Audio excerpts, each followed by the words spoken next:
Hello मेरे प्यारे प्यारे नन्हे नन्हे बच्चों। तो आज फिर हम लोग आ गए हैं रिवीजन करने के लिए।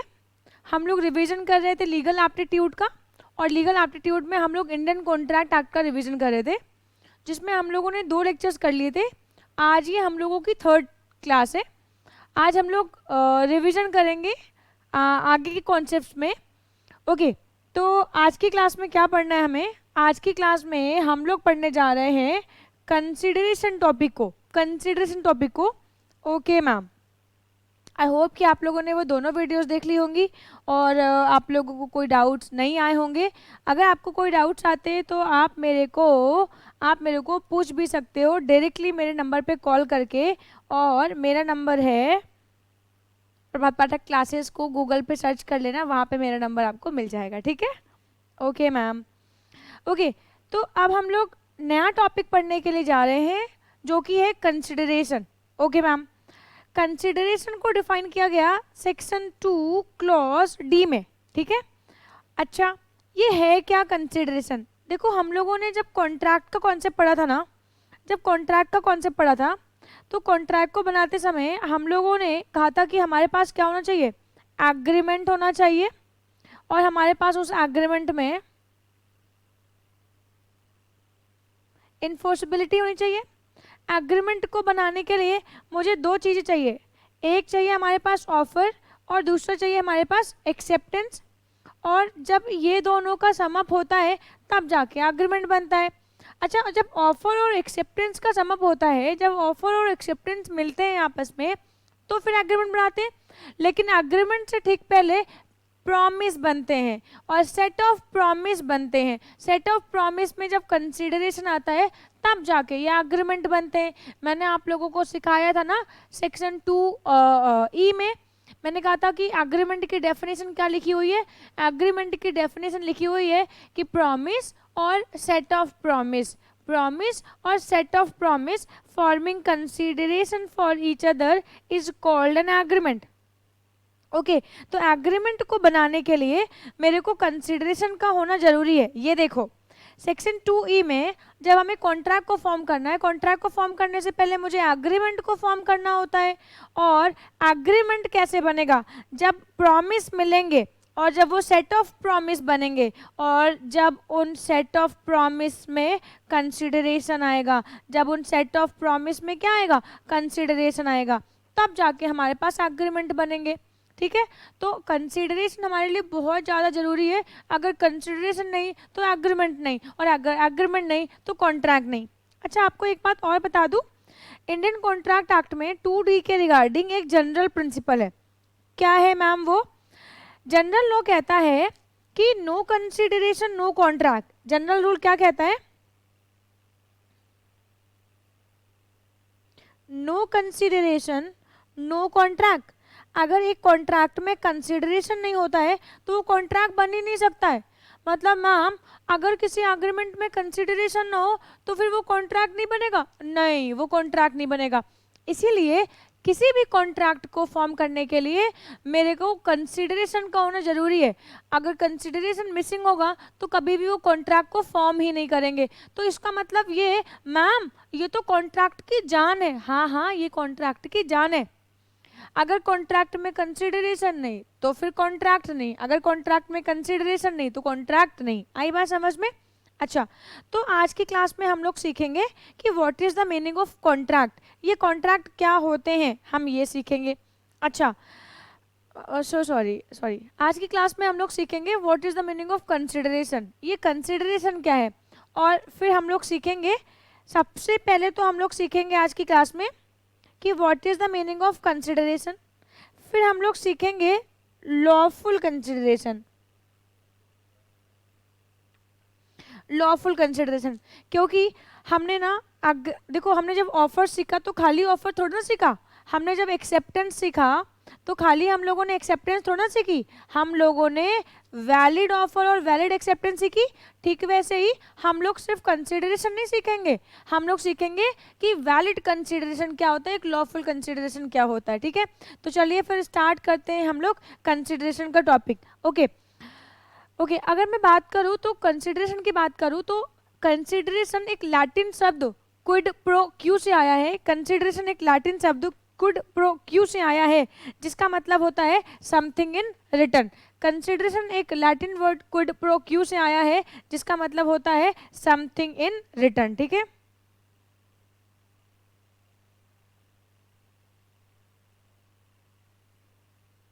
ओके। कंसिडरेशन एक लैटिन शब्द से आया है क्विड प्रो क्यू जिसका मतलब होता है something in return, something in return. ठीक है, आइए बात करते हैं। ठीक है, क्विड प्रो क्यू, कंसिडरेशन एक लैटिन शब्द क्विड प्रो क्यू से आया है जिसका मतलब क्या होता है समथिंग इन रिटर्न, कुछ के बदले में कुछ, वो क्या होता है कंसिडरेशन।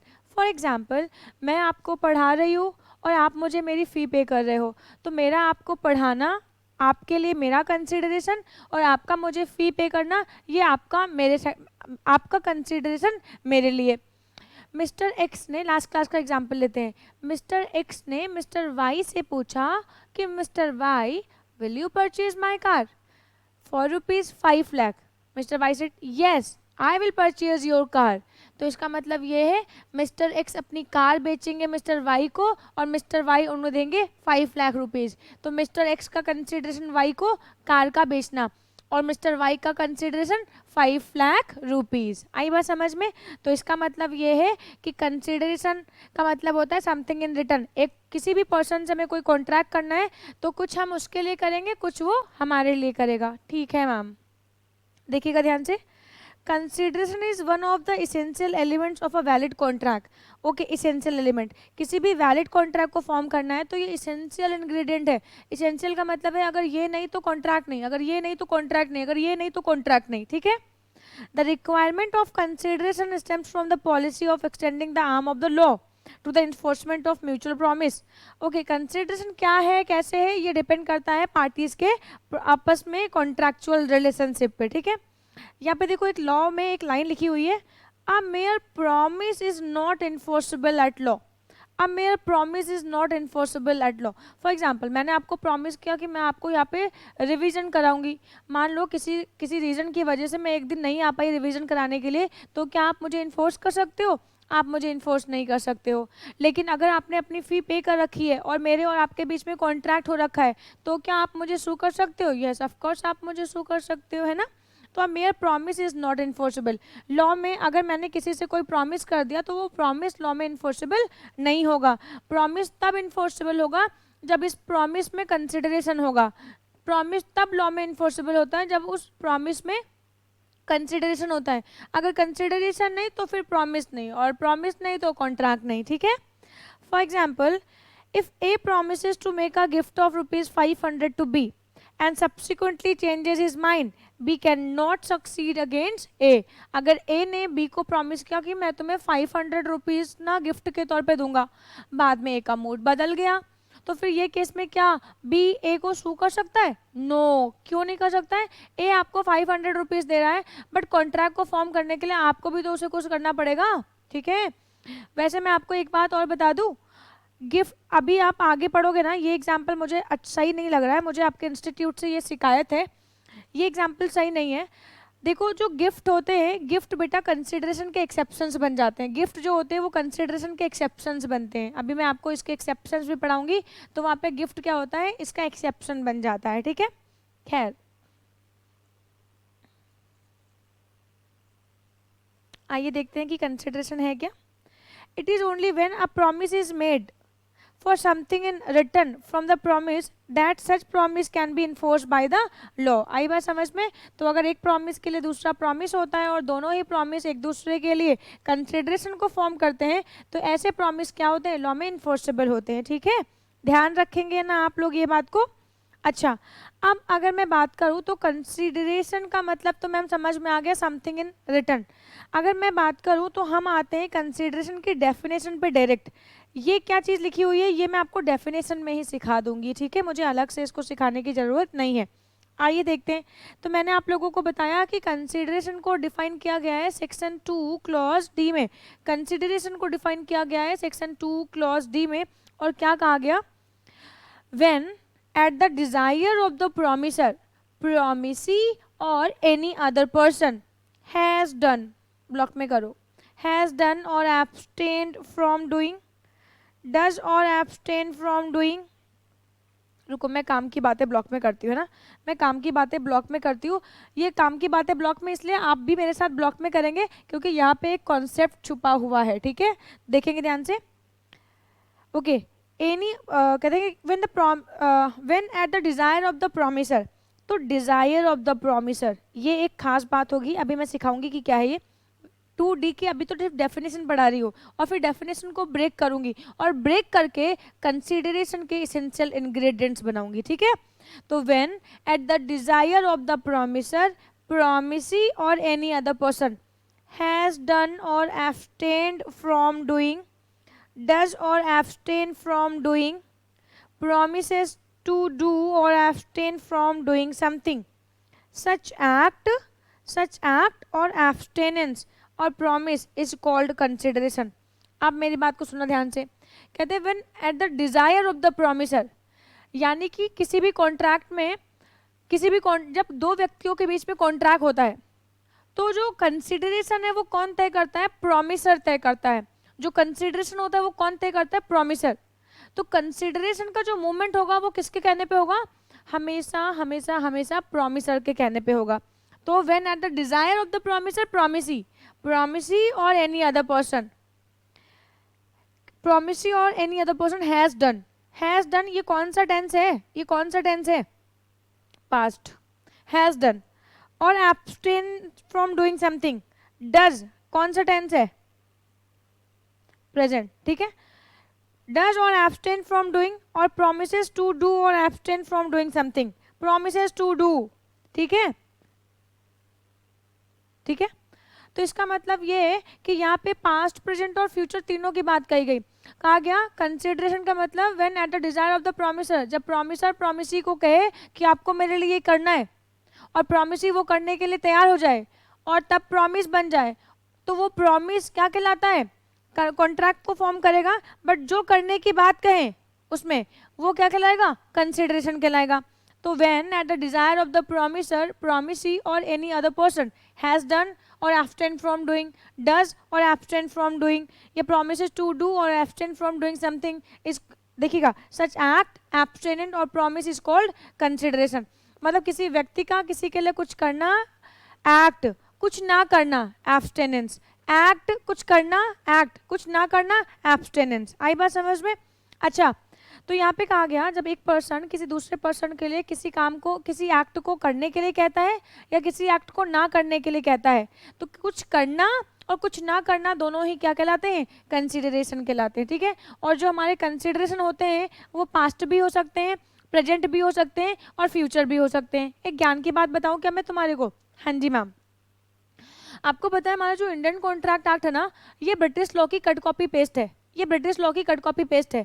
बट आपको जान के हैरानी होगी कि जो इंग्लिश लॉ है, इंग्लिश लॉ में पास्ट कंसिडरेशन जैसी कोई चीज़ ही नहीं होती है। इंग्लिश लॉ में पास्ट कंसिडरेशन जैसी कोई चीज़ ही नहीं होती है। इंग्लिश लॉ में सिर्फ प्रेजेंट कंसिडरेशन और फ्यूचर कंसिडरेशन को ट्रीट करते हैं। मगर हमारे वहाँ इंडिया में पास्ट, प्रेजेंट और फ्यूचर तीनों तरीके के कंसिडरेशन हो सकते हैं। आपने मेरे लिए पास्ट में कोई एक्ट किया तो मैं उसको अभी इन्फोर्स करवा सकती हूँ, ठीक है। बट इंग्लिश लॉ में ऐसा नहीं है। इंग्लिश लॉ में पास्ट कंसिडरेशन जैसी कोई भी चीज़ नहीं है। खैर, तो कंसिडरेशन क्या है? कंसिडरेशन का मतलब समथिंग इन रिटर्न, ठीक है। और ये प्रॉमिसर के कहने पे मूव करेगा और प्रॉमिसी को कंसिडरेशन पे करना पड़ेगा, प्रॉमिसी को कंसिडरेशन पे करना पड़ेगा, ठीक है। अच्छा, जो हमारे कंसिडरेशन है ये कोई एक्ट भी हो सकते हैं और ये एब्सटेनेंस भी हो सकते हैं। एक्ट का मतलब किसी के लिए कुछ करना, एब्सटेनेंस का मतलब किसी के लिए कुछ ना करना। जैसे फॉर एग्जांपल मान लो कोई मिस्टर एक्स है, ये देखो ये मेरी शॉप है और ये मेरे फ्रेंड की शॉप आ गई, मतलब मैंने अपनी शॉप खोल के बैठी और यहाँ पे मेरा दोस्त आ गया, उसने भी मेरे बगल में अपनी एक दुकान खोली। तो फिर अभी ये केस में ना मैंने उसको 5 लाख रुपए दिया, मैंने कहा कि तू ना यहाँ पे अपनी शॉप ना खोल। तो इसका मतलब ये क्या है, इस तरीके के एग्रीमेंट क्या होते हैं, एब्सटेनेंस, किसी एक्ट को ना करना, किसी एक्ट को ना करना, ये भी क्या होता है, कंसिडरेशन होता है, ठीक है। आगे मूव करते हैं, आगे मूव करते हैं। आई होप कि आपको कंसिडरेशन का कॉन्सेप्ट समझ में आया होगा। अब आइए एसेंशियल इंग्रेडिएंट्स पे बात करते हैं। Consideration eight the desire of the promisor, Section 2D of the Act begins with the statement that the consideration must move at the desire of the promisor. This means whatever is done must have been done at the desire of the promisor and voluntarily or not at the desire of the third party. तो दो parties के बीच में कोई contract हुआ है तो फिर वो केस में जो प्रोमिसर होता है वही बताएगा कि मुझे कंसिडरेशन के तौर पे क्या चाहिए और प्रोमिसी को वो चीज़ करनी पड़ेगी. तो कंसिडरेशन में एक खास बात होती है कि प्रोमिसर को बताना पड़ता है प्रोमिसी को कि मुझे ये कंसिडरेशन के तौर पे चाहिए और प्रोमिसी वही एक्ट को करेगा. ठीक है मैम. फिर का कंसिडरेशन में move from promisee or any other person. जो हमारा कंसिडरेशन होता है वो प्रोमिसी को या उसके अलावा किसी और पर्सन को भी मूव करवाया जा सकता है. देखो यहाँ पे क्या कह रहे हैं, डेफिनेशन को तोड़ो तो पहली बात निकल के आई कि कंसिडरेशन जो होता है वो प्रोमिसर के कहने पे मूव करता है. ठीक है मैम. फिर दूसरी बात आती है promisee or any other person has done, मतलब प्रोमिसी को कोई एक्ट करना पड़ेगा. Okay ma'am. फिर यहाँ पे प्रोमिसी के लिए एक और बात लिखते हैं. क्या लिखते हैं, देखो अब मैं इसेंशियल इंग्रेडिएंट्स पढ़ा रही हूँ. कंसिडरेशन क्या होता है ये मैंने पढ़ा दिया. अब कंसिडरेशन में इसेंशियल इंग्रेडिएंट्स कौन कौन से होते हैं मैं ये बता रही हूँ. तो पहला इसेंशियल इंग्रेडिएंट्स कि consideration must move at the desire of the promisor. Consideration promisor के कहने पे ही मूव करेगा. फिर कहते हैं कि कंसिडरेशन में move from promisee or any other person. ये क्या है मैम, मान लीजिए कोई कॉन्ट्रैक्ट होता है मिस्टर एक्स और मिस्टर वाई के बीच में. मिस्टर वाई इनको पे करते हैं कुछ, ये इनको पे करते हैं. देखो अभी यहाँ पे है क्या, मिस्टर एक्स है मान लो प्रोमिसर. ठीक है. मिस्टर एक्स कौन है, मिस्टर एक्स है प्रोमिसर. ठीक है. ओके. मिस्टर एक्स कौन है, मिस्टर एक्स है प्रोमिसर. और मिस्टर वाई कौन है बेटा, मिस्टर वाई है प्रोमिसी. अच्छा अभी मिस्टर एक्स ने मिस्टर वाई से कहा कि आप मेरे के लिए कुछ करो. ठीक है, उन्होंने कर दिया. अब मिस्टर एक्स को भी तो बदले में कंसिडरेशन पे करना पड़ेगा. मिस्टर एक्स ने कुछ कंसिडरेशन पे किया. क्या मिस्टर वाई इस कंसिडरेशन को मिस्टर जेड को मूव करवा सकते हैं? यस, मिस्टर जेड को मूव करवा सकते हैं. वैसे मैं आपको इस पे एक केस लॉ सुना देती हूँ, ऐसे समझ में नहीं आएगा. एक बहुत फेमस केस लॉ हुआ था चेन्नैया वर्सेस रमैया का. एक बहुत फेमस केस लॉ हुआ था चेन्नैया वर्सेस रमैया का. ठीक है. इस केस लॉ में क्या हुआ था जरा देखिएगा ध्यान से. दो डॉटर थी चेन्नैया और रमैया. रमैया की दो सिस्टर थी चेन्नैया और रमैया. रमैया की एक डॉटर थी. अभी रमैया के पास ना एक लैंड है. तो अभी रमैया डॉटर ने क्या कहा, माँ आप मुझे ये लैंड सेल कर दो या आप मुझे ये लैंड दे दो.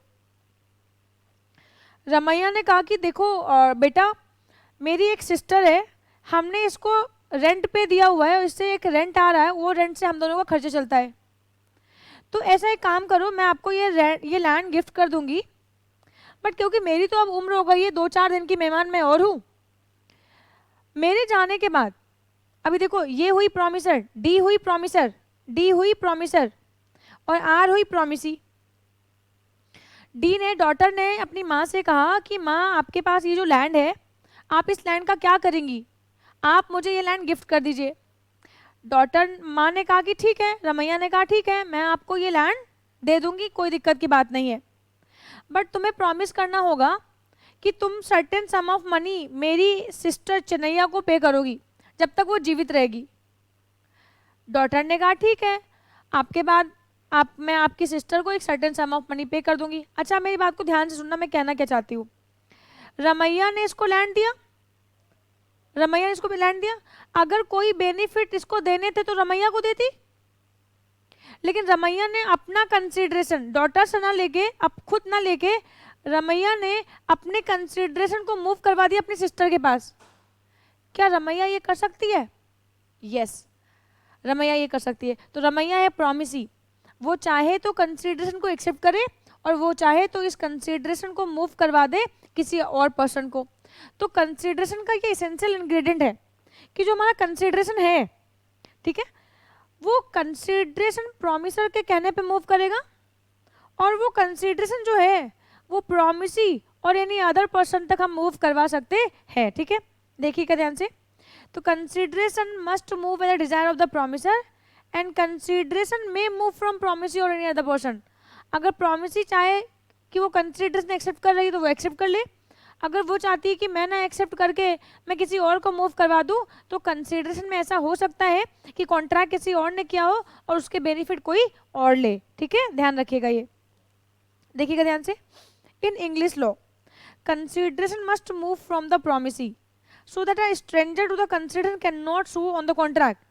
इंग्लिश लॉ में ऐसा होता है, इंग्लिश लॉ में ये नहीं हो, मतलब इंग्लिश लॉ में ऐसा नहीं होता है, हमारे वहाँ होता है। इंग्लिश लॉ में तो अगर ए ने बी से कॉन्ट्रैक्ट किया तो ए बी को परफॉर्म करेगा, बी ए को परफॉर्म करेगा, कोई भी थर्ड पार्टी को परफॉर्म नहीं कर सकते।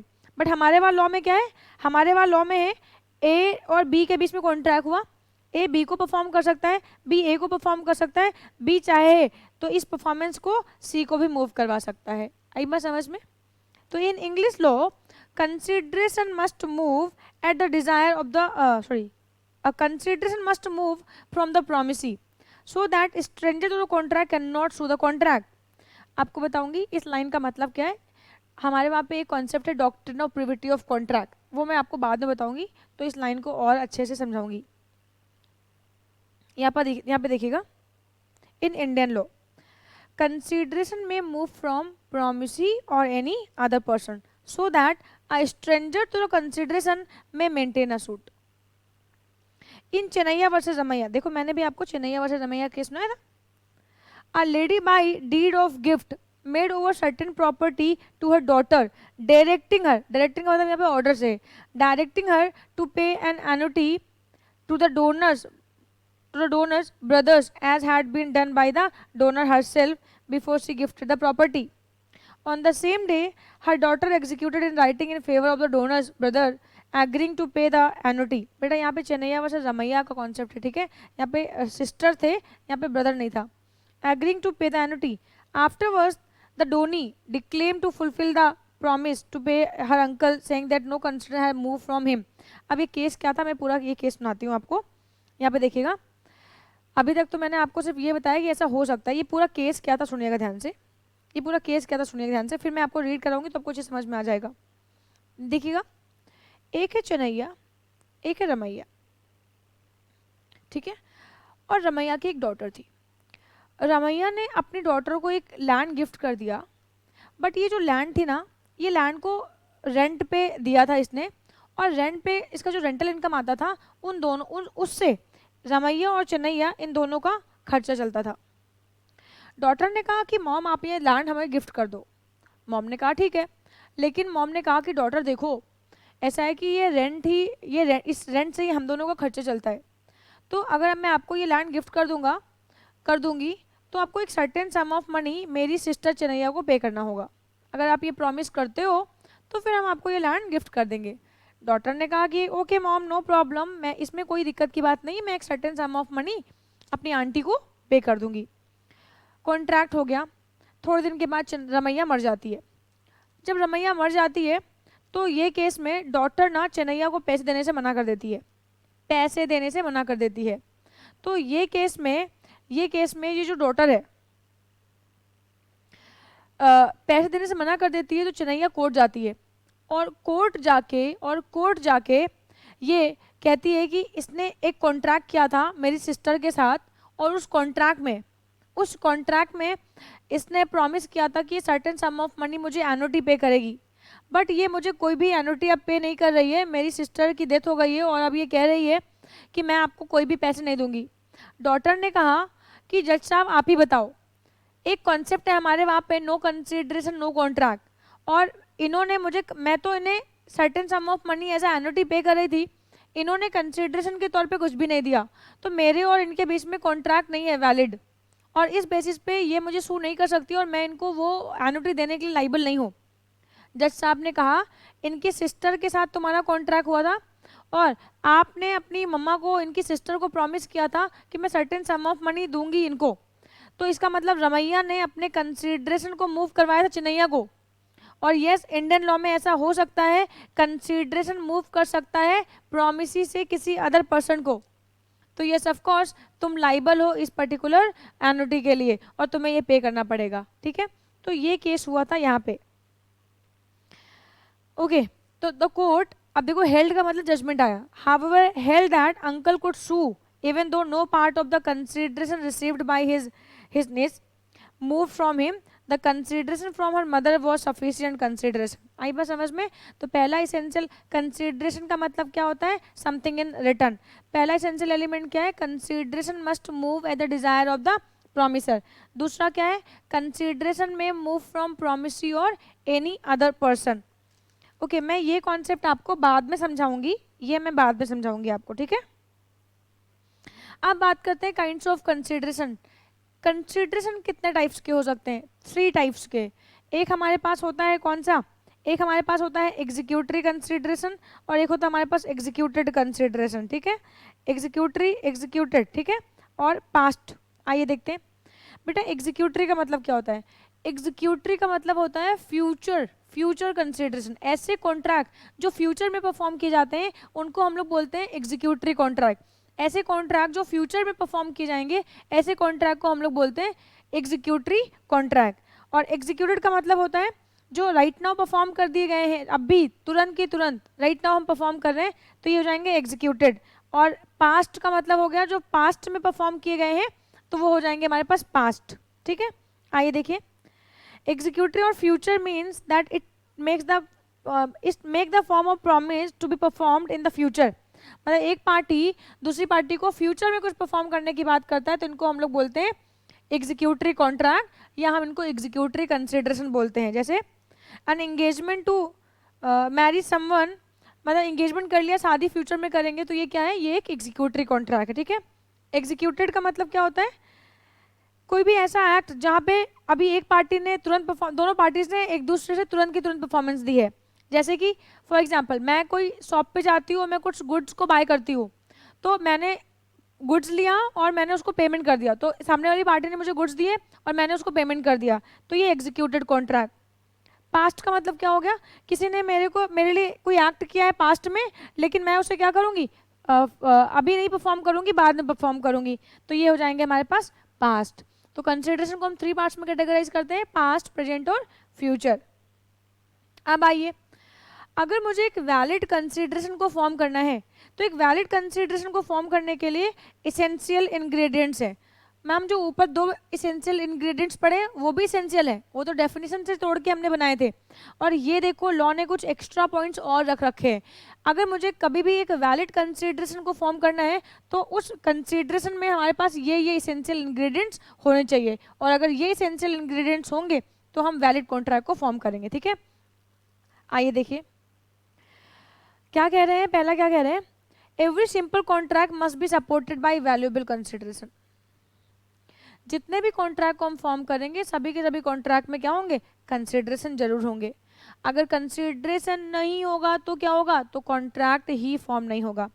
तो एक कॉन्ट्रैक्ट को फॉर्म करने के लिए कंसिडरेशन का होना मस्ट है। इतनी बात समझ में आती है? किसी भी कॉन्ट्रैक्ट को फॉर्म करने के लिए कंसिडरेशन का होना मस्ट है। कंसिडरेशन में भी एन एक्ट और एब्सटेनेंस। अगर आपको याद हो तो डेफिनेशन में मैंने इसको तोड़ के आपको बताया था, मैंने कहा था ये सभी पॉइंट्स को क्या कर लो, आप अंडरलाइन कर लो, या आगे मिलेंगे। तो पहली बात क्या, किसी भी कॉन्ट्रैक्ट में कंसिडरेशन का होना मस्ट है, कंसिडरेशन का होना मस्ट है। दूसरा मैंने क्या कहा, कंसिडरेशन होता क्या है? ये कोई एक्ट होता है, किसी के लिए कुछ करना ये भी कंसिडरेशन है, किसी के लिए कुछ ना करना ये भी कंसिडरेशन है, ठीक है? देयर मस्ट बी म्यूचुअलिटी, मतलब ये म्यूचुअल बेनिफिट्स के लिए होना चाहिए और म्यूचुअलिटी पे होना चाहिए। ऐसा नहीं है कि ज़बरदस्ती करवा लूँ, है ना, तो इस तरीके की चीज़ें नहीं होनी चाहिए। There must be mutuality, each party must do और एग्री टू डू समथिंग, ठीक है? तो दोनों ही पार्टीज एक दूसरे के लिए कुछ ना कुछ करने को रेडी हो। फिर नेक्स्ट क्या कह रहे हैं, consideration must be real not वेग, ठीक है? एस कंसिडरेशन जो है वो वेग नहीं होना चाहिए, रियल होना चाहिए, फेक नहीं होना चाहिए। जैसे अगर तुम मुझसे शादी कर लेते हो, मान लो एक लड़का है एक लड़की से कहता है अगर तुम मुझसे शादी कर लोगी जाने मन, तो मैं तुम्हारे लिए चांद और तारे तोड़ लाऊंगा। अभी एक बात बताओ, क्या वो पार्टी के लिए चांद और तारे तोड़ लाना पॉसिबल है? नहीं ना।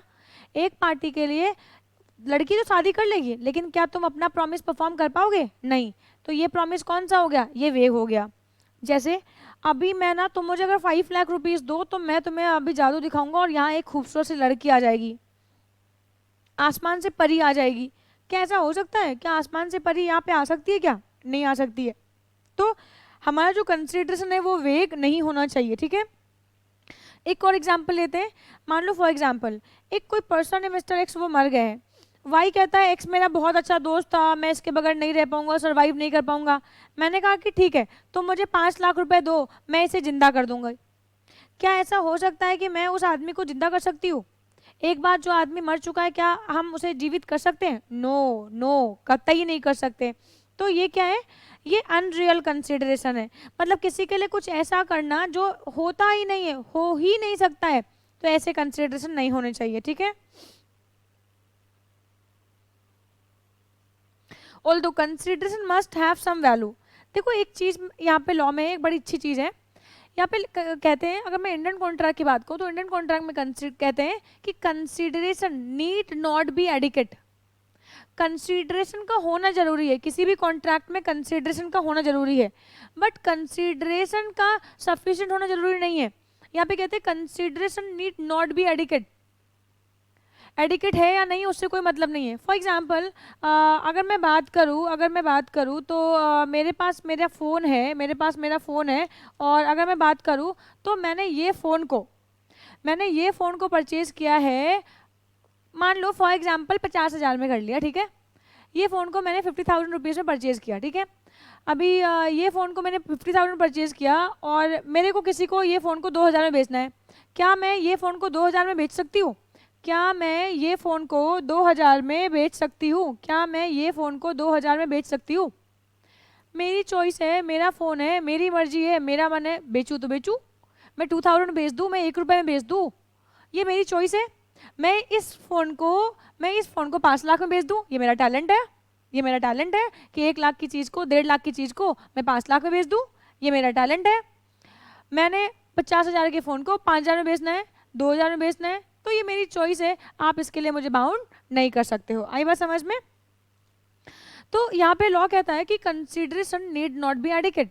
कंसिडरेशन का सफिशिएंट होना जरूरी नहीं है, बट कंसिडरेशन का कुछ होना जरूरी है, ठीक है। तो देखिएगा ध्यान से, although consideration must have some value, it need not be adequate. इसका सफिशिएंट होना जरूरी नहीं है, ठीक है। That is a full return for the promise, ये मैंडेटरी नहीं होता है, ये मैंडेटरी नहीं होता है। फिर कहते हैं merely because the consideration is inadequate, ये हमारे कॉन्ट्रैक्ट को वॉइड नहीं बनाता है। अगर किसी कॉन्ट्रैक्ट में कंसिडरेशन सफिशिएंट नहीं है, मान लो मैंने ये फ़ोन को परचेज़ किया और मैंने ये फ़ोन को 2,000 रुपये में किसी पर्सन को बेच दिया, तो क्या ये फ़ोन मैंने ज़्यादा वैल्यू का परचेज़ किया था और मैंने कम वैल्यू का इसको बेच दिया, तो क्या बेटा मेरा वो कॉन्ट्रैक्ट जिसको भी मैंने ये बेचा है 2,000 में, क्या ये वैलिड कॉन्ट्रैक्ट नहीं होगा? लॉ कहता है ये वैलिड कॉन्ट्रैक्ट होगा। अगर दोनों ही पार्टी म्यूचुअली एग्री है इस चीज़ पे, तो ये वैलिड कॉन्ट्रैक्ट को फॉर्म करेगा। ऐसा कुछ भी नहीं है कि ये कॉन्ट्रैक्ट वैलिड नहीं होगा, ठीक है, ध्यान रखिएगा। कंसिडरेशन मस्ट बी लॉफुल, ये वाली बात तो मैंने आप लोगों को लास्ट क्लास में बताई थी। जैसे ए ने बी से कहा मैं तुम्हें 5 लाख रुपीज़ दूंगा अगर तुम सी का मर्डर कर दो। अब बी सी का मर्डर करेगा कंसिडरेशन के तौर पे, तब ए बी को 5 लाख रुपए देगा। क्या ये वैलिड कंसिडरेशन है? नो, ये लॉफुल नहीं है, ये लॉफुल नहीं है, ये एक इलीगल एक्ट है। मैंने मिस्टर एक्स से कहा अगर तुम मेरे लिए चोरी करोगे तो मैं तुम्हें 5 लाख रुपए दूंगी, है ना। तो ये क्या है? ये लॉफुल कंसिडरेशन नहीं है, और लॉफुल नहीं है तो ये कभी भी वैलिड कॉन्ट्रैक्ट को फॉर्म नहीं करेगा, ठीक है। फिर कहते हैं कंसिडरेशन, अगर मैं बात करूँ ये पॉइंट को मैं एक एग्जांपल से समझाती हूँ। अच्छा एक बात बताओ, मान लो आपने मुझे फ़ी पे की है और मैं आपको पढ़ा रही हूँ, और अगर आपको पढ़ाते हुए अगर आपको कोई डाउट होता है तो वो डाउट्स को लेना मेरी जिम्मेवारी है या नहीं है, मेरी ड्यूटी है या नहीं है, बताओ। अगर मैं आपको पढ़ा रही हूँ और मैंने आपसे फ़ीस ले रखी है तो ये मेरी जिम्मेवारी बनती है कि मैं आपके सारे डाउट्स लूँ। अगर मैंने आपसे फ़ीस नहीं भी ली है और तब भी अगर आप मुझसे क्वेश्चन पूछते हो तब भी मैं आपको बता दूंगी, ठीक है। ऐसा कुछ नहीं है कि मैं नहीं बताऊंगी कि अगर आपने फ़ीस नहीं जमा कर ली है तो। बट अगर वैलिड कॉन्ट्रैक्ट हुआ है, तुमने मुझे फ़ी दी है, मैं आपको पढ़ा रही हूँ, और कल को अगर आपको कोई डाउट्स होते हैं तो वो डाउट्स को लेना मेरी जिम्मेवारी बनती है कि नहीं बनती है, ये मेरी ड्यूटी है या नहीं है। अब आप मेरे पास आते हो और आप कहते हो मैम डाउट्स है, मैंने कहा लाओ बेटा, मैंने कहा 500 पर डाउट्स, तो मैं कैसे चार्ज कर सकती हूँ आपको 500 पर डाउट्स? ये तो गलत है ना, मैं नहीं चार्ज कर सकती, है ना। तो लॉ कहता है कि एक पर्सन की अगर कोई चीज़ एक ड्यूटी बनती है उसकी, तो ड्यूटी, अगर आपकी ड्यूटी है कोई काम को करना, तो आप उस चीज़ के लिए हमसे कंसिडरेशन चार्ज नहीं कर सकते हो। और अगर आपने चार्ज किया तो ये वैलिड कॉन्ट्रैक्ट को फॉर्म नहीं करेगा। जैसे एक पुलिस अंकल है, एक मिस्टर एक्स के घर में चोरी हो गई। एक पुलिस अंकल है, वो आए और उन्होंने कहा देखो हम चोर को तो पकड़ के ले आएंगे, लेकिन तुम्हें 10,000 रुपये देने पड़ेंगे। यार आपकी तो ड्यूटी है ना अंकल, आप तो चोर को पकड़ते हो, ये तो आपकी ड्यूटी है, मम्मा बताती थी हमें आपकी ड्यूटी है, तो आप हमें इसके लिए 10,000 रुपये कैसे ले सकते हो? तो यहाँ पे आप 10,000 रुपये नहीं ले सकते मुझसे, ठीक है। देखिएगा, consideration must be something more than the promise is already bound to do for the promise. That an agreement to perform an existing obligation made with a person to whom the obligation is already owed is not made for consideration. मतलब एक person के ऊपर कोई चीज, एक person के ऊपर अगर कोई एक पर्सन के ऊपर अगर कोई चीज ऑलरेडी पहले से ही ऑब्लिगेशंस के तौर पे है और वो हमसे उससे उसके लिए कंसिडरेशन की डिमांड करता है, तो लॉ कहता है कि आप ऐसा नहीं कर सकते हैं, आप ऐसा नहीं कर सकते हैं, ठीक है, ध्यान रखिएगा। तो ये हो गए हमारे पास कंसिडरेशन के एसेंशियल एलिमेंट्स। अब जल्दी जल्दी से करते हैं, ये हैं एक्सेप्शंस। एक्सेप्शंस, एक्सेप्शंस क्या होते हैं? एक्सेप्शंस का मतलब होता है जनरल रूल क्या है। जनरल रूल क्या है, जल्दी से बच्चे लिखेंगे।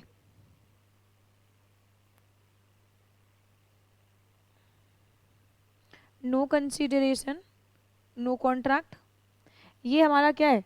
जनरल रूल है ना। अब इस जनरल रूल के मतलब ये जनरल रूल काम नहीं करेगा, नीचे जो मैं बातें बताऊंगी, ठीक है। कहाँ कहाँ पे काम नहीं करेगा? सबसे पहले तो अगर कोई भी कॉन्ट्रैक्ट हमने फॉर्म किए हैं और वो नेचुरल लव एंड अफेक्शन पे बने, अगर हमने किसी पर्सन से कोई कॉन्ट्रैक्ट फॉर्म किया है और वो contract natural love and affection पे बने हुए हैं, तो लॉ कहता है नेचुरल लव एंड अफेक्शन के केस में कंसिडरेशन का होना जरूरी नहीं है और ये वैलिड कॉन्ट्रैक्ट को फॉर्म करेंगे। मैम एग्जाम्पल्स दो तो समझ में आएगा। दो ब्रदर है, एक मिस्टर एक्स है और एक मिस्टर वाई है, ठीक है। दो ब्रदर है। अभी मिस्टर वाई ने ना बैंक से बहुत सारा लोन ले रखा था, बैंक से बहुत सारा लोन ले रखा था, और मिस्टर वाई ना अब इस लोन को रीपे नहीं कर पा रहे हैं, इनके पास पैसे नहीं है। अब ये बैंक का जो ऑफिसर है वो रोज रोज मिस्टर वाई के पास आता है, ओए मिस्टर वाई तू मेरे को पैसे देता है कि नहीं देता है, तेरे को जेल भेज दूंगा, तेरी ना हड्डियां तोड़वा दूंगा और तेरे को मार पिटाई कर दूंगा, तेरे साथ ये कर दूंगा वो कर दूंगा, फिलाना कर दूंगा, ढिमकाना कर दूंगा मैं तुम्हारे साथ। बाप रे बाप। एक दिन इसका ब्रदर एक्स ना मिस्टर जो बैंकर है उनकी बात को सुन लेता है। उसे बहुत बुरा लगता है कि यार कोई मेरे सामने मेरे भाई को आके धमका रहा है। तो इसने ना ये आदमी का कॉलर पकड़ लिया, बोला तू दूर रह मेरे भाई से। क्या है तेरे को क्या चाहिए? बोले कि तेरे बैंक ने बोला कि तेरे भाई वाई ने हमारे बैंक से 5 लाख रुपीस का लोन लिया था जो कि उसने रीपे नहीं किया। बेटा ये केस स्टडी है, ये केस स्टडी है, अच्छे समझना। बैंक ने कहा मिस्टर वाई ने हमारे बैंक से 5 लाख रुपीस का लोन लिया था जो कि उसने रीपे नहीं किया है। तो अब अभी ये रीपे नहीं कर पा रहा है, बहुत टाइम हो गया है, जितना टाइम हमें दिया था इसको वो टाइम पीरियड ख़त्म हो चुका है और अब हमें हमारा लोन चाहिए वापस, अदरवाइज हम इसे जेल भेज देंगे। तो मिस्टर एक्स कहते हैं ओके ठीक है नो प्रॉब्लम, मैं इस लोन को रीपे करूँगा। ज़रा देखो ध्यान से, मिस्टर बैंकर और मिस्टर वाई के बीच में कॉन्ट्रैक्ट हुआ था, बट अभी मिस्टर एक्स कह रहे हैं कि मैं इस लोन को रीपे करूँगा। क्या बैंक ने मिस्टर एक्स के लिए कुछ किया? नो। क्या मिस्टर एक्स बैंक के लिए कुछ कर रहे हैं? यस। क्या इन्होंने इनके लिए कुछ किया था? नो। बैंक ने क्या मिस्टर एक्स के लिए कुछ किया था? नो। क्या मिस्टर एक्स बैंक के लिए कुछ कर रहे हैं? यस। इनका लोन रीपे कर रहे हैं, इनका लोन रीपे कर रहे हैं। आई बात समझ में? Okay ma'am.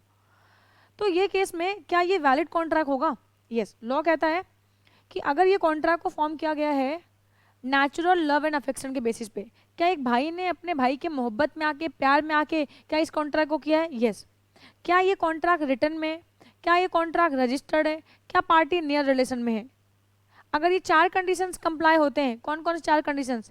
पहला तो नेचुरल लव होना चाहिए। क्या ब्रदर से नेचुरल लव है? यस। क्या ब्रदर ने प्रॉमिस किया है, क्या ब्रदर ने प्रॉमिस रिटर्न प्रॉमिस किया है? यस। क्या ब्रदर ने इस कॉन्ट्रैक्ट को रजिस्टर भी करवा दिया? यस। क्या दोनों पार्टी नियर रिलेशन में है? यस। अगर ये चारों पॉइंट्स का आंसर यस निकलता है तो यस ऑफ कोर्स। अब यहाँ पे विदाउट कंसीडरेशन ये वैलिड कॉन्ट्रैक्ट होगा।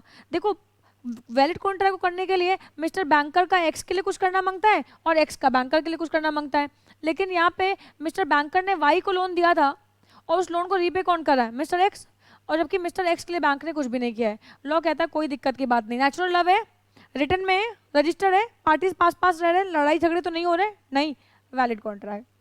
तो पहला एक्सेप्शन क्या, natural love and affection. Natural love and affection के केस में कंसीडरेशन की आवश्यकता नहीं पड़ती है, नो नीड, है ना।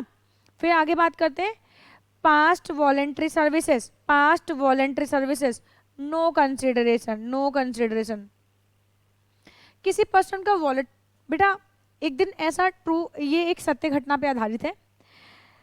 एक दिन हुआ क्या कि मैं ना, जब मैं अपने कोचिंग क्लासेस ले रही थी और जब मैं पढ़ाई करने के लिए कोचिंग वगैरह जाती थी, तो मैं एक दिन ना अपने क्लासेस से वापस आ रही थी, अपने घर की अपने घर पे वापस आ रही थी, तो पैदल पैदल आ रही थी। तो एक लड़का साइकिल से जा रहा था और उस लड़के का साइकिल ना, उसका वॉलेट गिर गया, उसका वॉलेट गिर गया। तो मैंने उठा लिया उसका वॉलेट, है ना, मैंने उसका वॉलेट उठा लिया। अब मैंने वो वॉलेट को, अब मेरी आदत है ना, मुझे बड़ी मज़ा आती है कि दूसरों की ज़िंदगी में झांक के देखना कि क्या चल रहा है, दूसरों के वॉलेट में देखना क्या है, दूसरों के बैग में देखना, अच्छा क्या रख रखा तुमने, मुझे थोड़ी सी मज़ा आती है ये सब करने में। तो वो बंदे का वॉलेट गिर जाता है, तो मैं उस बंदे के वॉलेट को उठाती हूँ और मैं उसको खोल के देखती हूँ क्योंकि मुझे अच्छा लगता है ना। तो मैंने उसको खोल के देखा, ओ तेरी की इतने सारे पैसे, उसमें बहुत सारे 1,000 के बहुत सारे नोट्स रखे हुए थे। ये 2013 की बात है, 2013 की बात है ये। ओके, तो अब मुझे लगा कि यार वो लड़का साइकिल से जा रहा है और इसमें इतने सारे पैसे, अगर 2-4 हज़ार होता तो बैग में डाल लेते यार, है ना, बट उसमें तो इतने सारे पैसे थे। तो मैं डर गई, मैंने कहा इतने सारे पैसे मैं कहाँ खर्च करूँगी, ना ना मुझे ना चाहिए। फिर मैं वो साइकिल वाले के पीछे दौड़ती हूँ, साइकिल वाला आगे आगे, मैं उसके पीछे पीछे। मैंने जब उसको चिल्लाना स्टार्ट किया कि ओए भाई रुक रुक रुक रुक रुक भाई, अब उसको लगा कि हे भगवान क्या हो गया, उसने और तेज साइकिल भगा ली। मैं उसे कह रही हूँ भाई रुक रुक रुक, वो और तेज भागा जा रहा है यार। उसको लगा कि कोई कांड हो गया, क्या कोई कांड हो गया भाई मुझसे, लड़की मेरे पीछे भाग रही है और रुक रुक कह रही है। अब तो मैं गया, उसने और तेजी साइकिल भगाई, लेकिन मैंने भी और तेजी से पीछा किया और तेजी से पीछा करते करते आधे किलोमीटर तक मैं दौड़ते दौड़ते दौड़ते दौड़ते दौड़ते दौड़ते मैं उसके पीछे पीछे गई। फिर मैंने कहा, मैंने उसकी साइकिल पकड़ लिया। फिर मैंने कहा ओए भाई रुक ना, तू रुक क्यों नहीं रहा है। बोले कि बहन जी हमने कुछ नहीं किया है। मैंने कहा भाई तेरा वॉलेट गिर गया, तू क्या रहेगा, क्या तेरा वॉलेट गिर गया, ये देखो। अब उसकी सांसों में सांस आई, ओ कल तो मेरे घर में शादी है मेरी बहन की, और आज मुझे ना बहुत सारी शॉपिंग करने के लिए मैं यहाँ पे आया था, आपका बहुत बड़ा एहसान है, आपने मेरी वॉलेट मुझे वापस कर दी। ये ट्रू स्टोरी है, ये ट्रू स्टोरी है। इसके बाद की स्टोरी मैं अपने बात से बताती हूँ। मैंने, क्योंकि वो आदमी के लिए बहुत अच्छा काम किया। अच्छा, क्या उस पर्सन ने मुझसे कहा था कि आप मेरे लिए कोई एक्ट करो? नो। क्या मैंने अपनी मर्जी से किया? यस। मर्जी से किया तो ये कॉन्ट्रैक्ट का पार्ट नहीं है। अब वो पर्सन ने मुझे कहा कि क्योंकि आपने मेरा वॉलेट मुझे वापस किया है, आपने इतना अच्छा काम किया है, मैं आपको 500 रुपये देगा, मैं आपको 500 रुपये देगा। मैं तो खुश हो गई यार, है ना, 500 रुपये मिलेंगे, मेरे ला दो। बोले आज नहीं, कल घर पे आ जाना, अपना बता दिया और बोला कि घर पे आके 500 ले जाना, आज तो मुझे शॉपिंग करनी है, आज तो मेरे पास पैसे नहीं है ये पैसे शॉपिंग करने के लिए। ठीक है, मैं उसके घर जाती हूँ, तो मैंने कहा कि मैं आई थी ना, वो मैं आपका वॉलेट दिया था और ये आपने 500 रुपये देने की बात कही थी, मेरे 500 रुपये दे दो। तो लॉ कहता है कि अभी मैंने उसके लिए जो एक्ट किया, क्या मेरे वो कॉन्ट्रैक्ट का पार्ट बनता है? नो। लेकिन उसने मुझे एक प्रॉमिस किया कि मैं आपको 500 रुपीज़ दूंगा क्योंकि आपने बहुत नेक काम किया है। और अगर उसने ये बात कही और मैंने उसे रिटर्न में ले लिया और मैंने उसको रजिस्टर करवा लिया, तो ये without consideration valid contract form करेगा। आई बात समझ में? तो पहला आता है नेचुरल लव एंड अफेक्शन, दूसरा क्या आता है, पास वॉलेंट्री सर्विसेज। फिर नेक्स्ट क्या आता है हमारे पास, टाइम बार डेट। आपको पता है हमारे वहाँ पे एक एक्ट पास है, लिमिटेशन एक्ट। लिमिटेशन एक्ट कहता है कि अगर किसी पर्सन को अगर लोन दिया, लेंडर ने अगर बोरोवर को लोन दिया, तो लेंडर तुम्हारे ऊपर ये ऑब्लिगेशंस आते हैं कि तुम अपने लोन को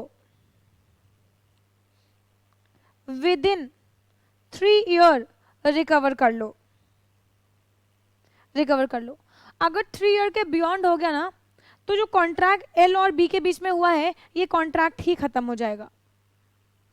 अभी एल ने बी को 3 लाख रुपीस का लोन दिया और 3 ईयर लैप्स कर गए और एल बी से वो अमाउंट रिकवर नहीं कर पाया, कॉन्ट्रैक्ट खत्म। अब मिस्टर एल बी के अगेंस्ट कोर्ट नहीं जा सकते हैं, बट हमारे यहाँ लॉ में कहा गया है, लॉ आपको रेमेडी नहीं देगा, बट अगर आप रिकवर कर सकते हो ये अमाउंट को तो आप रिकवर कर सकते हो। लिमिटेशन एक्ट में ये बात लिखी हुई है। लिमिटेशन एक्ट में लिखा हुआ है कि एल ने बी को अगर कोई लोन दिया तो एल तुम्हारे ऊपर ये ऑब्लिगेशन है कि 3 ईयर के अंदर अंदर तुम ये लोन को उससे रिकवर कर लो। बट इनकेस अगर तुम 3 ईयर के अंदर अंदर ये लोन को रिकवर नहीं करते हो तो ये कॉन्ट्रैक्ट लैप्स कर जाएगा और ये कॉन्ट्रैक्ट टाइम बार्ड हो जाएगा। मैंने एक शब्द का प्रयोग किया, टाइम बार्ड, मतलब विद इन 3 ईयर अगर आपने इसको रिकवर किया तो ठीक है, अदरवाइज ये क्या हो जाएगा, टाइम बार्ड हो जाएगा। ठीक है,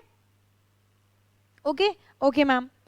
तो अब टाइम बार्ड होने का मतलब है कि लॉ आपको किसी भी प्रकार की कोई भी रेमेडी नहीं देगी, बचाव नहीं देगी, आप लॉ में जाके केस नहीं कर सकते। बट लिमिटेशन एक्ट ये भी कहता है कि लॉ आपको रेमेडी नहीं देगा, लेकिन अगर आप रिकवर करना चाहते हो किसी भी लॉफुल तरीके से तो रिकवर कर सकते हो। एल बी के पास जाता है और बोलता है, बी प्लीज़ मेरे पैसे दे दो, प्लीज़ मेरे पैसे दे दो, मेरे नन्हे नन्हे छोटे छोटे बच्चे घर में भूखे हैं, उनके लिए खाना लेके जाना है, प्लीज़ मुझे पैसे दे दो। बी को ना दया आ जाती है, एल के ऊपर, और बी कहता है अच्छा ठीक है, रोने का नहीं, ठीक है, मैं तेरा पैसा वापस कर देगा। और बी ने ये चीज़ को रिटर्न में दे दिया। बी ने रिटर्न में दिया कि यस मैं तुम्हारे लोन को तेरे को पे करेगा। अब जैसे ही इसने रीपे करने की बात कही ना, ये पेपर पे लिख दिया ना, तुरंत की तुरंत ये एक वैलिड कॉन्ट्रैक्ट फॉर्म होता है। अच्छा, पहला कॉन्ट्रैक्ट खत्म हो गया था, अब बी रिटर्न में दे रहा है कि मैं तेरे को 3 लाख रुपए देगा। क्या एल ने बी को कुछ दिया? नो, क्योंकि जो दिया था वो कॉन्ट्रैक्ट तो पहले ही खत्म हो चुका है। ठीक है, तो लॉ यहाँ पे कहता है अभी बी यहाँ पे एल के लिए कुछ कर रहा है लेकिन एल बी के लिए कुछ नहीं कर रहा है, तो ये विदाउट कंसिडरेशन भी वैलिड कॉन्ट्रैक्ट है। आ जाओ आगे मूव करते हैं। Agency, in case of agency law कहता है कि विदाउट कंसिडरेशन भी ये वैलिड कॉन्ट्रैक्ट को फॉर्म करते हैं। ठीक है, फिर गिफ्ट के केस में भी सेम कॉन्सेप्ट लगता है। गिफ्ट के केस में अगर हमने किसी को कोई चीज़ गिफ्ट कर दी तो क्या हम उससे कहते हैं कि ला मैंने तेरे को ना, अगर फॉर एग्जांपल मान लीजिए ये जो फ़ोन है आपके पाठक सर ने मुझे गिफ्ट किया है, ये जो फ़ोन है आपके पाठक सर ने मुझे गिफ्ट किया है, तो अब पाठक सर ने मुझे गिफ्ट किया ये फ़ोन, तो क्या पाठक सर मुझसे डिमांड कर सकते हैं कि ऐसा है ये फ़ोन के ना तुम मुझे इतने पैसे दो? नहीं ना। अगर हम किसी को कोई गिफ्ट देते हैं तो गिफ्ट में हम उस सामने वाली पार्टी से कुछ भी डिमांड नहीं करते हैं ना। तो लॉ कहता है कि गिफ्ट के केस में अब ये फ़ोन अगर एक बार पाठक सर ने मुझे दे दिया तो ये फ़ोन मेरा हो गया, इस फ़ोन पे कोई भी राइट्स नहीं है पाठक सर के। ठीक है, तो gift without consideration valid contract को फॉर्म करता है। ठीक है, ध्यान रखिएगा आप लोग।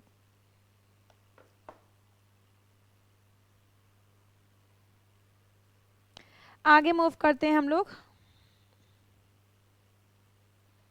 अच्छा, अब मैं आपको एक बात और, एक पॉइंट रह गया था हमारा ऊपर वाले कॉन्सेप्ट में, doctrine of privity of contract. ये क्या है? ये एक डॉक्ट्रिन का मतलब होता है किसी भी लॉ में कोई प्रिंसिपल है ना, कोई मत, कोई सिद्धांत है ना। डॉक्ट्रिन ऑफ प्रिविटी क्या है बेटा? डॉक्ट्रिन ऑफ प्रिविटी कहता है stranger can't sue the contract. Stranger can't sue the contract, इसका मतलब ये हुआ अगर ए और बी के बीच में कॉन्ट्रैक्ट हुआ है तो ए और बी ही इस कॉन्ट्रैक्ट को सू करेंगे। कोई भी थर्ड पार्टी सी इस कॉन्ट्रैक्ट को सू नहीं कर सकता। जैसे ए और बी के बीच में कॉन्ट्रैक्ट होता है, और सी कोई डिस्प्यूट हो जाता है, डिस्प्यूट पे बी का दोस्त है सी, ये आता है ए के पास और बोलता है कि ऐसा है, तुमने मेरे दोस्त बी के साथ एक कॉन्ट्रैक्ट किया था, वो कॉन्ट्रैक्ट में तुमने डिस्प्यूट क्रिएट किया, मैं तुम्हें कोर्ट तक घसीट के ले जाऊंगा। क्या सी ये कह सकता है? नो। भले ही सी बी का लंगोटिया यार ही क्यों ना हो, लंगोटिया यार होने के बावजूद भी सी बी को सू नहीं कर सकता। आई बात समझ में? सी ए को सू नहीं कर सकता। ठीक है, तो यहाँ पे क्या, stranger can't sue the contract, जो स्ट्रेंजर है, जो कॉन्ट्रैक्ट का पार्टी नहीं है, जो कॉन्ट्रैक्ट का पार्टी नहीं है वो कॉन्ट्रैक्ट को कभी भी सू नहीं कर सकता, जो कॉन्ट्रैक्ट का पार्टी नहीं है वो कॉन्ट्रैक्ट को कभी भी सू नहीं कर सकता। क्या हो गया? Legal aptitude. ओके मैम, मतलब मैम कॉन्ट्रैक्ट को कौन सू करेगा? जो कॉन्ट्रैक्ट की पार्टी है, जो कॉन्ट्रैक्टिंग पार्टी है, सिर्फ और सिर्फ वही कॉन्ट्रैक्ट को सू करेगी और कोई भी पर्सन कॉन्ट्रैक्ट को सू नहीं कर पाएगा। ओके मैम, ये वाली बात समझ में आती है हमारे को।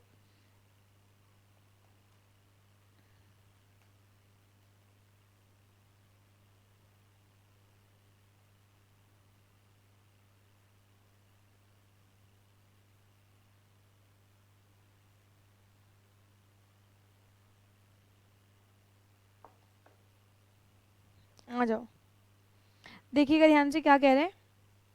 अ स्ट्रेंजर टू अ कॉन्ट्रैक्ट, जो स्ट्रेंजर का मतलब जो कॉन्ट्रैक्टिंग पार्टी नहीं है। मान लो ए और बी के बीच में कोई कॉन्ट्रैक्ट हुआ, तो सी तुम कहाँ से आ गए? कॉन्ट्रैक्टिंग पार्टी कौन है? ए और बी। कॉन्ट्रैक्ट को सू कौन कर सकते हैं? ए बी को सू कर सकता है, बी ए को सू कर सकता है, ठीक है। सी सू नहीं कर सकता। तो क्या कहते हैं? A stranger to a contract can not sue both under English law and Indian law for want of privity of contract. यहाँ पे एक बड़ा फेमस केस लॉ हुआ था, डनलप रबर कंपनी का केस था। डनलप रबर कंपनी का case था, मैं आपको सिखा दूं क्या? आ जाओ। डनलप रबर कंपनी का केस था, सेम केस आपके यहाँ पे दे रखा है, ये देखो ये वही केस है। आओ सिखा देती हूँ। देखो हुआ क्या था, एक कंपनी थी डनलप। डनलप कंपनी ने अपने एक डनलप कंपनी ने अपने एक डीलर को, डनलप कंपनी ने अपने डीलर एक्स को अपने कंपनी के कुछ टायर सप्लाई कर दिए, ठीक है। कुछ टायर सप्लाई किए, और इसने जो टायर सप्लाई किए थे, ठीक है, इसने जो टायर्स सप्लाई किए थे, इन टायर्स का इसने एक प्राइस डिसाइड किया था कि ये है इसका प्राइस। फॉर एग्जांपल, मैं एग्जांपल के तौर पे ले लेती हूँ $500, ठीक है। डनलप कंपनी ने मिस्टर एक्स को अपने कंपनी के टायर्स बेचे, और डनलप कंपनी ने मिस्टर एक्स से कहा कि तुम जो मेरे टायर्स हैं ये $500 के बिलो नहीं बेचोगे। एक्चुअली होता क्या है, जो बड़े बड़े कंपनीज होते हैं, ये इनका एक प्राइस सेट होता है, वो उस प्राइस के बिलो नहीं बेच सकते क्योंकि रेपुटेशन लॉस होती है। देखो बेटे, लाइफ में ना प्राइस का गिराना बहुत आसान है। आप प्राइस को गिरा के ना आप मार्केट को कैप्चर करने की कोशिश करते हो, बट प्राइस को गिराने का मतलब ये हो गया आपका प्रोडक्ट नहीं बिक रहा है इसीलिए आप प्राइस गिरा रहे हो। तो जनरली प्राइस गिराने वाली पॉलिसी जो चीप लोग होते हैं वो करते हैं। आजकल बहुत सारे लोग क्या कर देते हैं, प्राइस गिरा देंगे और गुड्स को बेच देंगे, और आप जब गिरे हुए प्राइस पे उन गुड्स को लेते हो तो उसमें उतनी क्वालिटी नहीं होती, क्वांटिटी नहीं होती है, ठीक है। तो डनलप कंपनी ने कहा कि मिस्टर एक्स को अपने टायर सप्लाई किए, और इन्होंने कहा कि जो देखो मेरे जो टायर्स हैं वो $500 के बिलो तुम नहीं बेचोगे, ठीक है। मिस्टर एक्स ने मार्केट में एक मिस्टर वाई थे, एक्चुअली ये होलसेलर थे और ये रिटेलर थे।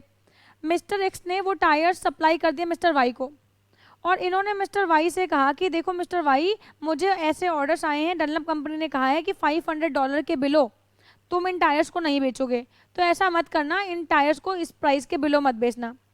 मिस्टर वाई ने क्या किया, फोर टायर्स इन्होंने क्या किया, इस प्राइस के बिलो बेच दिया। फॉर एग्जाम्पल, मैं एक एग्जाम्पल के तौर पे लेती हूँ, $495 में इनको बेच दिया, ठीक है। $495 में इनको बेच दिया।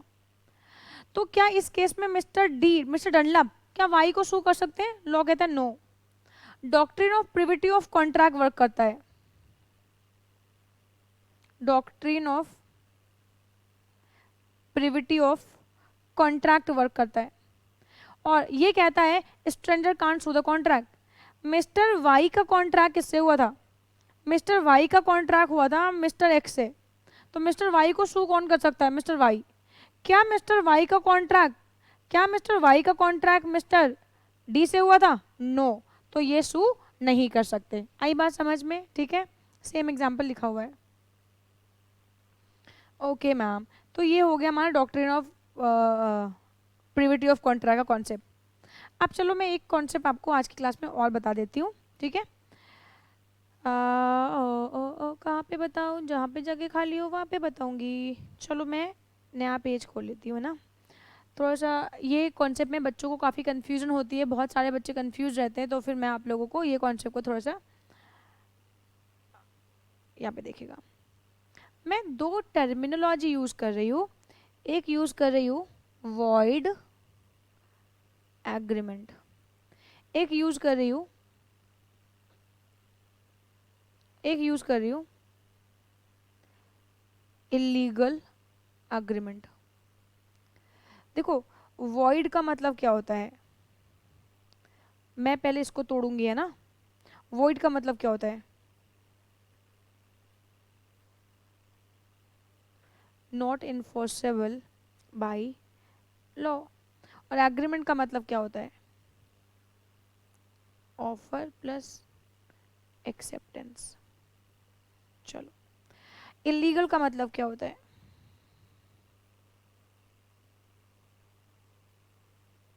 Forbidden by law. एग्रीमेंट का मतलब क्या होता है, same, offer plus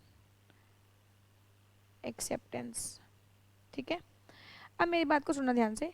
most of the students ऐसा समझते हैं कि जो वॉइड एग्रीमेंट है वही हमारा इलीगल एग्रीमेंट होता है। मोस्ट ऑफ द स्टूडेंट्स यही समझते हैं कि जो वॉइड एग्रीमेंट होता है वही इलीगल एग्रीमेंट होता है।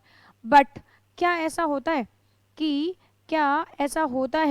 जो वॉइड होता है, सॉरी, जो वॉइड होता है वो इलीगल के इक्विवेलेंट होता है? नो नो नो, सभी इलीगल चीज़ें वॉइड होती है बट सभी वॉइड चीज़ें लीगल नहीं होती हैं। जैसे, अब मेरी बात को सुनना ध्यान से, दो टर्मिनोलॉजी आपके बुक में यूज़ की गई है, दो टर्मिनोलॉजी, एक यूज़ की गई है हमारे पास वॉइड एग्रीमेंट की और एक यूज़ की गई है इलीगल की। तो मैं आपको बताने की कोशिश कर रही हूँ इसमें डिफरेंस क्या है। ठीक है, वॉइड एग्रीमेंट का मतलब होता है नॉट इन्फोर्सेबल बाय लॉ। जैसे मैंने कोई एग्रीमेंट किया, वो एग्रीमेंट है डोमेस्टिक नेचर का, तो ये क्या हो जाएगा बेटा, वॉइड। लास्ट क्लास में बताया था ना, ये वॉइड हो जाएगा। अगर मैंने कोई सोशल नेचर का एग्रीमेंट किया तो ये क्या हो जाएगा, वॉइड, क्योंकि ये लॉ में इन्फोर्सेबल नहीं होता, क्योंकि लीगल रिलेशन को क्रिएट करने की यहाँ पे इंटेंशन नहीं होती है। ठीक है, बट अगर फादर ने अपनी डॉटर को प्रपोज किया और डॉटर को ऑफर किया कि अगर तुम बोर्ड एग्जाम्स में 99% और एबव मार्क्स लेके आओगी तो मैं तुम्हारे को हार्ले डेविडसन दिलाऊंगा, और फादर ने अपनी डॉटर को वो हार्ले नहीं दिलाया, तो क्या क्राइम हो गया? क्या ये लॉ में प्रोहिबिटेड है? क्या पेरेंट्स अपने बच्चों को मोटिवेट नहीं कर सकते? नहीं ना, ऐसा नहीं है, लिखा है ना। तो इसका मतलब ये है कि ये जो एग्रीमेंट है ये लॉ में इन्फोर्सेबल नहीं है, ये लॉ में इन्फोर्सेबल नहीं है, ये लॉ में इन्फोर्सेबल नहीं है, ये लॉ में इन्फोर्सेबल नहीं है। ठीक है, लेकिन लेकिन लेकिन ये इलीगल भी नहीं है। ये लॉ में इन्फोर्सेबल इसलिए नहीं है क्योंकि यहाँ पे लीगल रिलेशन क्रिएट नहीं हो रही है, लीगल रिलेशन नहीं है। लेकिन क्या मैं कह सकती हूँ कि क्या ये इलीगल है? क्या मैं ये कह सकती हूँ कि क्या ये इलीगल है? क्या मैं ये कह सकती हूँ क्या ये लीगल है? नो, मैं ये नहीं कह सकती। ये लॉ में इन्फोर्सेबल नहीं है। यस, वॉइड का मतलब हो गया कि नॉट इन्फोर्सेबल बाय लॉ, ये लॉ में इन्फोर्सेबल नहीं है, बट हम ये नहीं कह सकते हैं कि इलीगल है। ठीक है, और अगर मैं इलीगल के एग्रीमेंट की बात करूं तो ऐसी चीज़ें जो फॉरबिडन बाय लॉ है, ये लॉ में क्या है, ये लॉ में क्या है, क्राइम है। ये लॉ में क्या है, सॉरी, ये लॉ में क्या है, ये लॉ में क्राइम है। आई बात समझ में? मतलब कि अगर आप कोई भी ऐसा एग्रीमेंट करते हो जो फॉरबिडन बाय लॉ है तो ये क्या हो जाएगा, क्राइम। एक्चुअली मैं अगर एक बात कहूँ तो जो ये वॉइड एग्रीमेंट है ये भी क्या होता है, वॉइड एब इनिशियो, और जो इलीगल एग्रीमेंट है ये भी क्या होता है, वॉइड एब इनिशियो। बट ये क्राइम होता है अगर मैंने किसी को मर्डर करने का एग्रीमेंट कर लिया, किसी से किडनैपिंग करने का एग्रीमेंट कर लिया। मैंने मिस्टर एक्स से कहा कि अगर तुम वाई को किडनैप करोगे तो मैं तुम्हारे को 5 लाख रुपीस दूंगा, तो फिर ये क्या हो गया, ये क्रिमिनल एक्टिविटी हो गई और ये इलीगल एग्रीमेंट हो गए, तो ये क्राइम होगा। आईपीसी में, आईपीसी के अंतर्गत ये एक्ट को करना मना है। बट अगर मैं वॉइड एग्रीमेंट की बात करूं तो ये क्राइम नहीं होता है। हाँ, ये लॉ में इन्फोर्सेबल नहीं होगा, जरूर ये वॉइड एब इनिशियो है, लेकिन ये लॉ में क्राइम नहीं माना जाएगा। आई बात समझ में? बट अगर कोई इलीगल एग्रीमेंट है तो ये लॉ में क्राइम माना जाएगा। क्या वॉइड एग्रीमेंट के अंतर्गत आपको पनिशमेंट मिलेगी? नो, यहाँ पे आपको पनिशमेंट नहीं मिलेगी। क्या यहाँ पे आपको पनिशमेंट मिलेगी? तो यस। तो अगर मैं यहाँ पे करूँ, ये वॉइड एब इनिशियो होते हैं, यस। क्या यहाँ पे पनिशमेंट मिलेगी? यस। क्या ये क्रिमिनल केसेस होते हैं क्या? यस। और यहाँ पे इनके आंसर हो जाएंगे नो। ठीक है, आई बात समझ में? बस एक आंसर यस होगा जो कि वॉइड एब इनिशियो का है। तो क्या आप लोगों को समझ में आया कि वॉइड एग्रीमेंट और इलीगल एग्रीमेंट में क्या डिफरेंस होता है? इलीगल का मतलब होता है कि जो फॉरबिडन बाय लॉ होते हैं, ऐसी चीजें जिनको लॉ मना करता है कि ये आप मत करना, ये जुर्म है, ये क्राइम है, तो ऐसे एग्रीमेंट को हम लोग बोलते हैं इलीगल। और अगर मैं बात करूँ वॉइड एग्रीमेंट की, ऐसे एग्रीमेंट जो जुर्म नहीं है, जो जुर्म नहीं है बट हाँ इनको लॉ एक्सेप्ट नहीं करता है, यहाँ पे दो पार्टीज के बीच में लीगल रिलेशन क्रिएट नहीं होती है, तो ये हमारे हो जाते हैं वॉइड एग्रीमेंट। तो अगर मैं बात करूँ, all illegal agreements are void but all void agreements are not illegal. ठीक है, तो ध्यान रख, मैं लिख देती हूँ ये वाली बात को, आप लोगों के दिमाग में ये बात रहनी चाहिए। All illegal agreements are void but all void agreements are not illegal। ध्यान रखेंगे ये वाली बात आप लोग, है ना, कि all illegal agreements are void. जितने भी इलीगल चीजें हैं वो तो लॉ में इन्फोर्सेबल होंगी नहीं, बट ऑल जो वॉइड एग्रीमेंट्स हैं वो जरूरी नहीं है कि वो इलीगल हो। जो डोमेस्टिक और सोशल नेचर के एग्रीमेंट है, जरूरी नहीं है कि ये क्या हो, ये लॉ में इन्फोर्स, जरूरी नहीं है कि इलीगल हो। ये इलीगल नहीं होते बट हाँ ये लॉ में इन्फोर्सेबल नहीं होते। ये इलीगल भी होते हैं, ये क्राइम भी होते हैं, ये लॉ में इन्फोर्सेबल भी नहीं होते, और यहाँ पे पनिशमेंट भी होती है, और यहाँ पे पनिशमेंट भी नहीं होती है।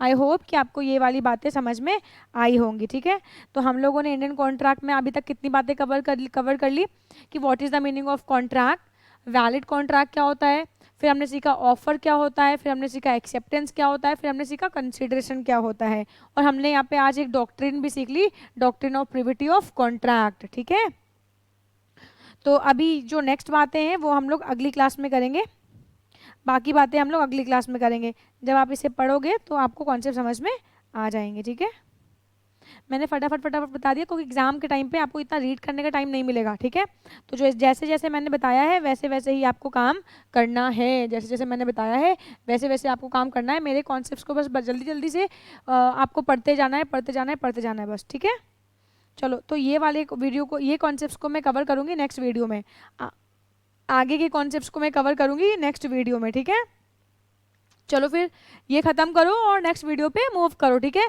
अपने फ्रेंड्स को शेयर करो, कोई भी ऐसा पर्सन जिसको इंडियन कॉन्ट्रैक्ट पढ़ना है, जिसको प्रॉब्लम हो रही है लॉ में, तो आप उसे ये शेयर कर सकते हो। और मैं इस बात का पूरा दावा कर सकती हूँ कि अगर आप मेरी वीडियोस देख के जाते हो अपने एग्जाम में तो आपका कोई भी कॉन्सेप्ट नहीं छूटेगा और आप 100% मार्क्स इंडियन कॉन्ट्रैक्ट में स्कोर करके आओगे। ठीक है, चलो ओके, टाटा और बाय बाय।